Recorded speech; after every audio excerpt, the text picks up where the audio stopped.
Right, the first thing I'm going to do is to remove all of the waste maple and take it down flush, more or less flush with the fretboard.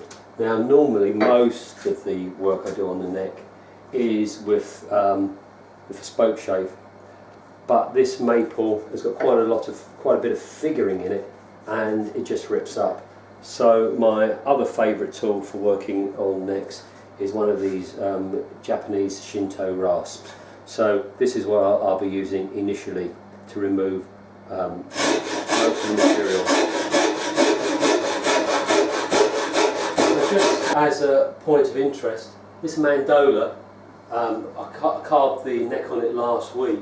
This too is a maple neck, but this is a very straight piece of rock maple, and I managed to use the spoke shave on that without any problem. So you can't really give a hard and fast rule for what tool you use on carving a neck. It's really the material that you're shaping that dictates that. So to blend the head into the neck, I use a half round rasp.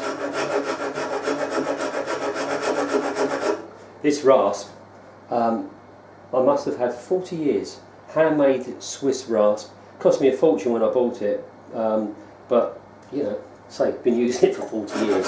The other useful tool is this tiny miniature Veritas block plane. I like to use that here, working on the heel.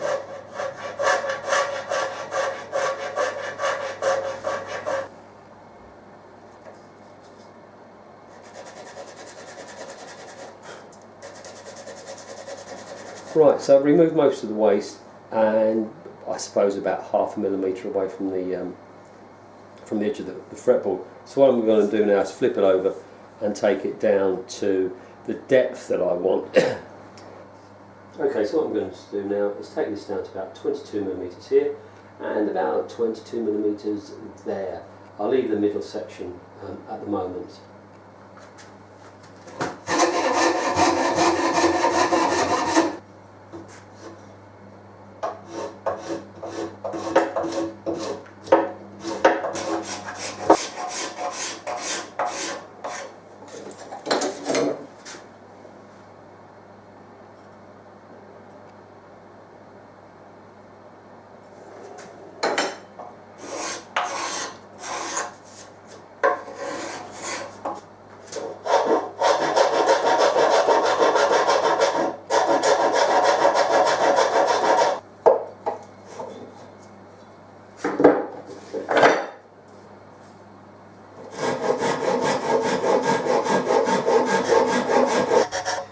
Pet hate of mine is big clumpy heels.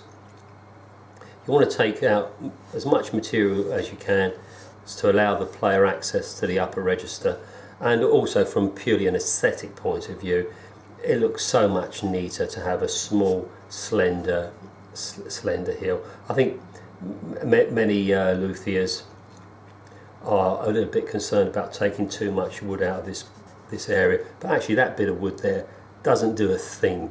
It's all about the joint, it's all about this part of the neck.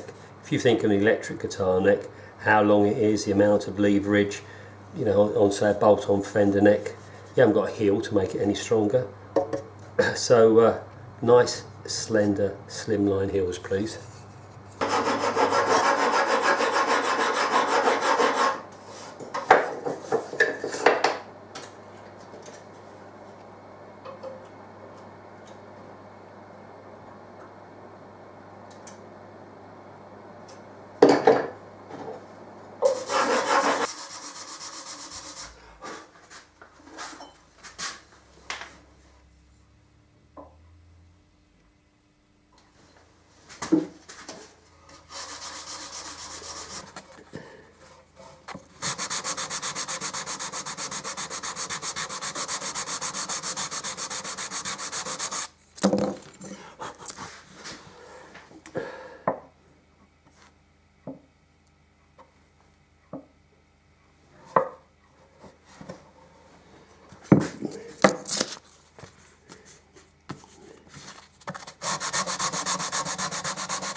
So here we have the finished neck.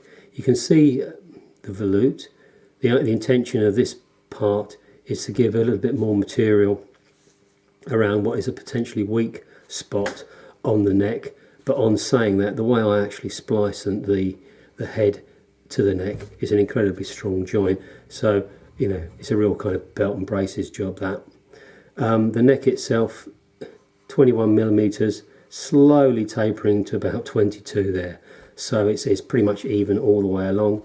And it's got a nice kind of neutral curve to it.